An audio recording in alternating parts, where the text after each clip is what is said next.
ചേട്ടാ എന്താ ഇപ്പോ സ്വർണത്തിന്റെ വില? പവൻ 46,000. എന്റെ അമ്മോ, ഇത്ര വില കൊടുത്തിട്ട് ആരാ മേടിക്കണേ? ഇത് തിന്നാനൊന്നും പറ്റില്ലല്ലോ. അല്ലെങ്കിലും ആരാ സ്വർണം തിന്നുന്നേ? ഇതിന്റെ ഗുണങ്ങൾ എന്താ വിചാരിച്ചേ? എന്താ ഗുണം? വെറുതെ ഷോ, അല്ലാതെന്താ?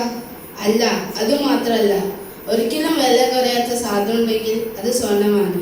ഇത് എത്ര തലമുറ വേണമെങ്കിലും കൈമാറാം. ഇതൊരു ഇൻവെസ്റ്റ്മെന്റ് ആയിട്ട് അവിടെ കിടന്നോളൂ. പക്ഷെ ഞാൻ മറിക്കുമ്പോൾ എല്ലാം ഇവിടെ ഇട്ടിട്ട് പോകണമല്ലോ. അത് അത്രയില്ല അതിന്റെ വില. മരിച്ചു കഴിഞ്ഞ് അത് ഇവിടെ ഇട്ടിട്ട് പോകണം. ശരി, അപ്പൊ ഞാൻ പോയിട്ട് വരാം. പാത്രക്കടയോ? ചേട്ടാ, എന്തിനാ സ്വർണ്ണക്കട അടുത്ത് പാത്രക്കട ഇട്ടേക്കുന്നേ? അതിനെന്താ കുഴപ്പം? സ്വർണത്തിന് എന്താ വില? പാത്രത്തിന് എന്താ വില ഉണ്ട്? സ്വർണം വില കയ്യിലിട്ട് എടുക്കാനല്ലേ പറ്റുള്ളൂ. എന്നാൽ പാത്രം അങ്ങനെയല്ല. പാത്രങ്ങൾക്ക് എന്താ പ്രത്യേകത? പിന്നെ വീട്ടിൽ എന്താവശ്യത്തിനും പാത്രം വേണ്ടേ? കുളിക്കുന്നത് മുതൽ പാചകം വരെ പാത്രം വേണ്ടേ? ശരിയാ. പാവപ്പെട്ടവനും പണക്കാരനും സ്വന്തം ഇഷ്ടത്തിന് ഒരുപോലെ മേടിക്കാൻ പറ്റുന്ന സാധനമാണ് പാത്രം. സ്വർണം പണക്കാരന് മാത്രമേ മേടിക്കാൻ പറ്റൂ. ഇതുണ്ടോ പാത്രം? ഇതൊരു ലൈഫ് ടൈം പ്രൊഡക്റ്റ് ആണ്. ഇതാകുമ്പോൾ ആരും മോഷ്ടിക്കാനൊന്നും പേടിക്കണ്ട. സ്വർണം കൊണ്ടാൽ പേടിച്ച് ജീവിക്കണം. ഇതാകുമ്പോൾ എന്തെങ്കിലും വെച്ചുണ്ടാക്കി കഴിച്ച് കിടന്നുറങ്ങും. എന്നാലും നമ്മൾ മടിക്കുന്നവരെയല്ലേ ഉപകാരപ്പെടുന്നു. അത് അത്രമേ ഉള്ളൂ. മരിച്ചു കഴിയുമ്പോൾ ഇത് ഭൂമിയിൽ ഉപേക്ഷിക്കേണ്ടി വരും. എന്നാ ശരി ചേട്ടാ.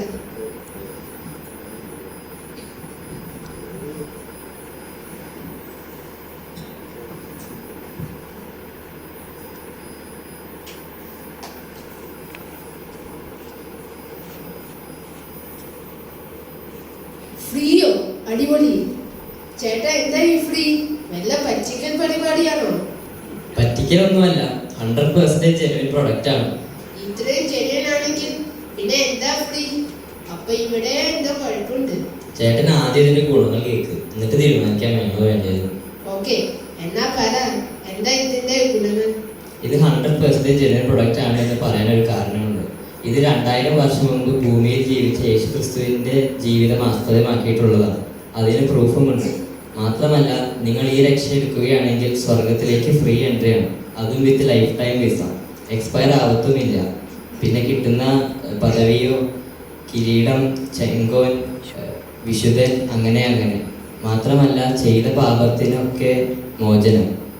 പിന്നെ ഇതിനൊക്കെ ഉപരി നമ്മളെ എല്ലാവരും സ്നേഹിക്കുന്ന ദൈവത്തിൻ്റെ ഒപ്പമായിരിക്കും സ്റ്റേ. അടിപൊളി. പക്ഷെ ഒരു കുഴപ്പമുണ്ട്. എന്താ? നമ്മൾ മരിച്ചതിന് ശേഷമേ ഇത് അപ്ലിക്കബിൾ ആവൂ.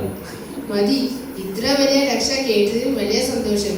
പക്ഷെ ഈ വലിയ രക്ഷ അപ്ലൈ ചെയ്യാൻ കുറെ സമയവും കാശ് വേണം. വേണ്ട, ഇത് ഇൻസ്റ്റന്റ് ആയിട്ട് ലഭിക്കും. റോമർ 10:9 ഇങ്ങനെ പറയുന്നു: യേശുവിനെ കർത്താവ് എന്ന് വായ കൊണ്ട് ഏറ്റു പറയുകയും ദൈവം അവനെ മരിച്ചവരിൽ നിന്ന് ഉയർത്തെഴുന്നേൽപ്പിച്ചു എന്ന് മനസ്സിൽ വിശ്വസിച്ചാൽ നീ രക്ഷപ്പെടും. അപ്പൊ ഇപ്പൊ തന്നെ അപ്ലൈ ചെയ്തേക്കാം. പിന്നെന്താ, വൈകണ്ട, അകത്തേക്ക് പോലെ.